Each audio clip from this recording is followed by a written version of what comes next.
Ilan pang kandidato na tatakbo sa national at local positions ang nagtungo sa Central Office ng Iglesia ni Cristo para humingi ng suporta. Alamin natin kung sino-sino ang nag-courtesy call kay Iglesia ni Cristo Executive Minister Brother Eduardo B. Manalo kanina sa report ni Weng de la Fuente.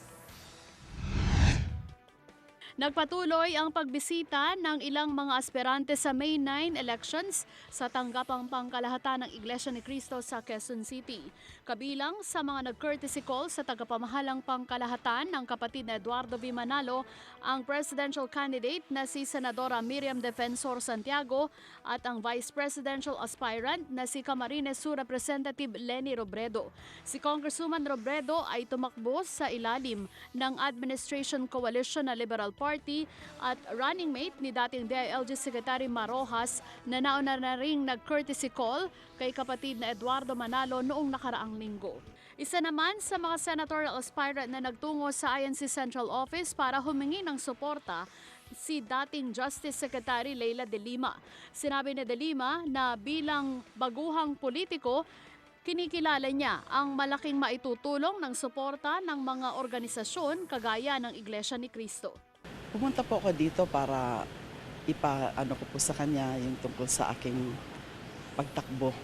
Kasi gano'n naman po bilang isang political neophyte ay ninanais ko naman na to reach out to all groups, to all sectors, even religious groups. Kinakausap ko naman po halos lahat ng mga grupo para humiling ng suporta kung maaari.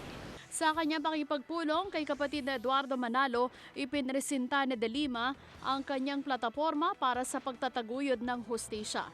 At tututok lang po tayo sa hustisya, rule of law, anti-corruption, human rights. Binigyan ko po ng kopya na written paper po kay si Ka Eduardo ng aking plataporma.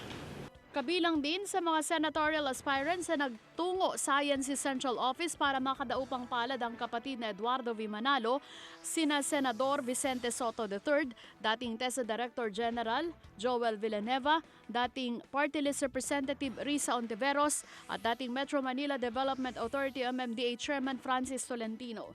Sinabi ni Senador Soto, personal siyang humiling sa kapatid na Eduardo Manalo para ilapit ang kanyang muling pagtakbo sa Senado.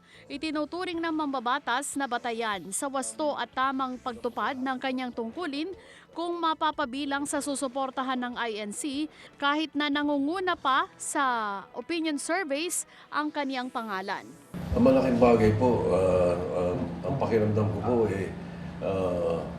yung pagtitiwala na binibigay sa akin ng INC ay nakakadagdag sa lakas ng loob at saka nagiging inspirasyon din sapagkat yung mga kababayan natin nagkakaroon ng confirmation na ako po'y kahit papaano ay napapakinabangan ng bansa. At kaya ang kapatiran ay malaking bagay na sumusuporta sa akin. Nag-courtesy call din sa tagapamahalang pangkalahatan ng Iglesia ni Cristo ang isa pang aspirante sa pagkaalkalde ng Maynila na si dating Congressman Amado Bagatsing. Para sa Eagle News, Weng de la Fuente, M1 with 25.